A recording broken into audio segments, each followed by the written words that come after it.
This was a good budget for those who the government represents. The landlords got a significant tax break.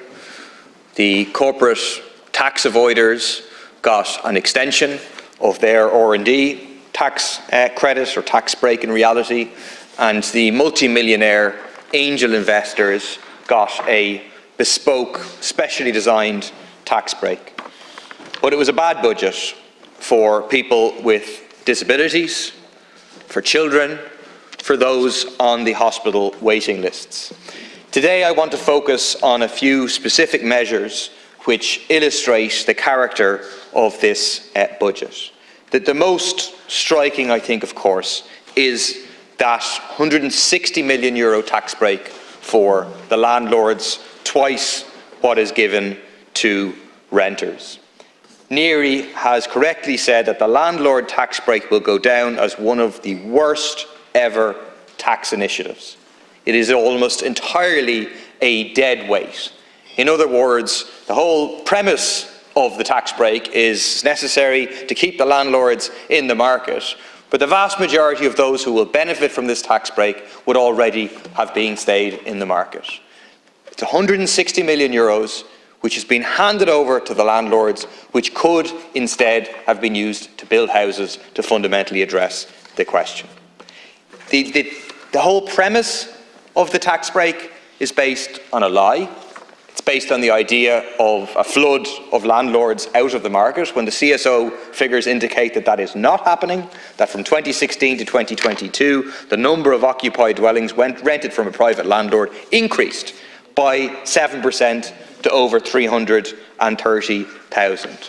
And it's based on this idea that we have to make this dysfunctional market work, and the only way to do that is to hand more and more money over to landlords, as opposed to recognising the issue is people having a home. So if people want to leave a market, fine, no problem. The state should buy the house, the people get to stay in their house, they get security of tenure, the landlord gets to exit the market if they want, and the state gets a very important asset in terms of public housing. Second issue, also in the area of housing. In the budget book, it says, following on the investment in 2023, which was 65 million, a total amount of €70 million is being provided for the remediation of homes affected by defects in 2024. The government has agreed to an inadequate redress programme for homes affected by mica, which is estimated to have a cost of €2.7 billion plus. The government has agreed to a redress scheme for those affected by defects in apartments and duplexes, which is estimated to cost around €2.5 billion. That's over €5 billion is necessary.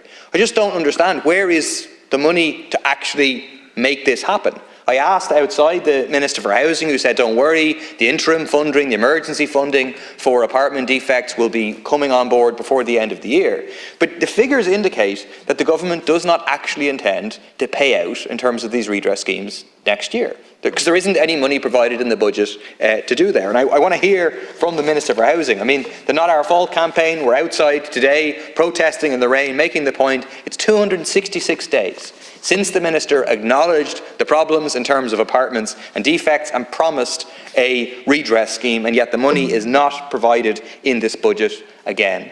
To conclude, just on the issue of healthcare, I mean, there was a senior government source told the journal.ie that health was not a priority for this budget. And that is written all over the budget document. I mean, it's incredible, almost 1 million people on hospital waiting lists, and there is no provision for providing any extra beds in our health service. That is just scandalous when we're running a significant surplus. Absolutely scandalous not to address the core issue behind the crisis in our health service. No significant mention, a couple of words about mental health, but not the funding, the €500 million that we need to be invested in our mental health. No reference to funding trans healthcare appropriately. There's nothing there in terms of healthcare. Final word is, I raised yesterday the scandal that is the delay in the funding in terms of the cut of costs for childcare. But actually, foster carers were treated even worse after having no increase in payments since 2009. They get announced, oh, there's an increase, but most of the increase is not going to happen until the end of next year. That's a scandal to announce that in a budget now and then not to deliver.